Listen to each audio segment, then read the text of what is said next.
Assalamualaikum warahmatullahi wabarakatuh. Saya Afifa Mutiarani dari Program Studi Farmasi Fakultas Kedokteran Universitas Lampung dengan NPM 2218031018 akan menyampaikan resume materi PKKMB Universitas Lampung 2022. PKKMB hari pertama. Materi 1 oleh Bapak Yusrandi Yusri dengan tema Peran Kepolisian Republik Indonesia dalam mengatasi kejahatan digital. Di dalamnya disampaikan tentang Undang-Undang ITE, contoh pasal yang berlaku, tujuan pemanfaatan teknologi informasi, contoh pelanggaran hukum di dunia maya, tips dan trik agar terhindar dari jeratan hukum Undang-Undang ITE. Materi kedua disampaikan oleh Ibu Susetia Herawati dengan tema pengembangan karakter mahasiswa sebagai intelektual anti kekerasan. Di dalamnya dijelaskan 1. Apa itu bullying? 2. Di mana saja bullying dapat terjadi? 3. Jenis-jenis bullying. 4. Tanggung jawab kita sebagai generasi muda. Dan 5. Fenomena patologi sosial.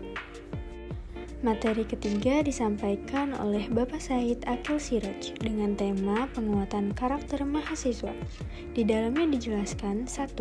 Tujuan dari pembangunan karakter. 2. Peran dan fungsi dalam karakter lokal dalam membangun nilai-nilai keindonesiaan. 3. Menjaga dan melestarikan budaya bangsa Indonesia. PKKMB hari kedua. Materi pertama dengan tema Merdeka Belajar Kampus Merdeka. Di dalamnya dijelaskan mengenai pertama, visi Indonesia tahun 2045. Yang kedua, 4 pilar pendukung visi Indonesia. Yang ketiga, tantangan di dalamnya. Yang keempat, indikator profil pelajar Pancasila. Yang kelima, tujuan merdeka belajar. Dan yang terakhir, hak mahasiswa. Lalu, materi kedua tentang kesadaran lingkungan hidup, memanajemen resiko, dan kampus sehat. Di dalamnya dijelaskan apa itu lingkungan hidup, permasalahannya, dan pengelolaan lingkungannya. Kedua, upaya Unila dalam menciptakan kampus yang sehat.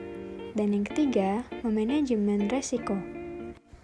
Lalu materi ketiga yaitu tentang etika dan norma kehidupan kampus. Di dalamnya dijelaskan 1. Apa itu mahasiswa? 2. Bagaimana mahasiswa yang ideal? 3. Tujuan kuliah.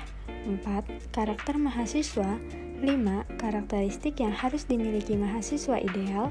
6. Kekerasan seksual. Materi keempat yaitu tentang perguruan tinggi di revolusi industri 4.0 dan kehidupan kampus pada masa pandemi. Di dalamnya dijelaskan 1. ITC Speaking Unila. 2. Tantangan Unila selama COVID-19. Dan yang terakhir, infrastruktur dan fasilitas yang diperuntukkan bagi mahasiswa Unila.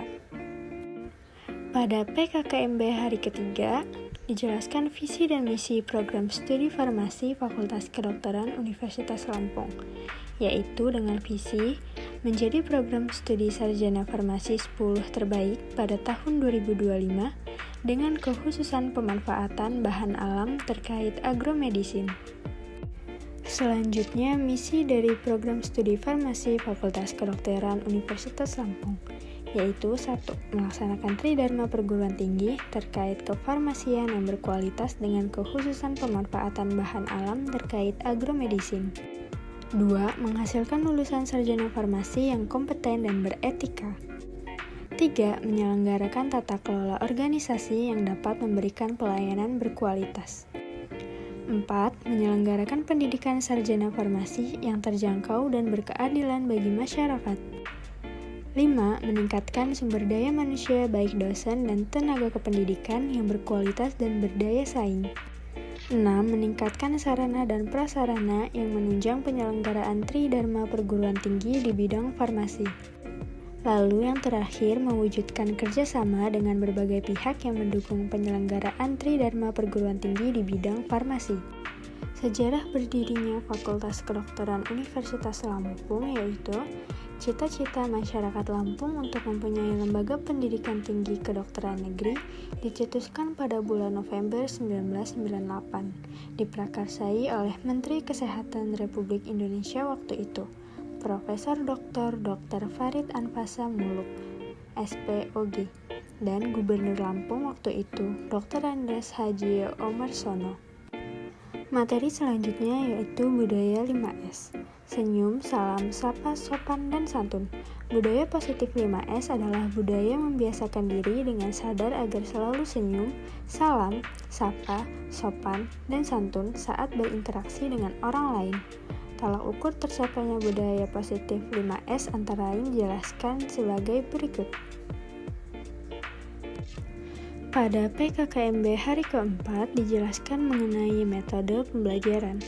Yang pertama ada tutorial, yang kedua praktikum, dan yang terakhir ada TBL atau Time Based Learning. Lalu materi terakhir yang dijelaskan yaitu PKM, Program Kreativitas Mahasiswa.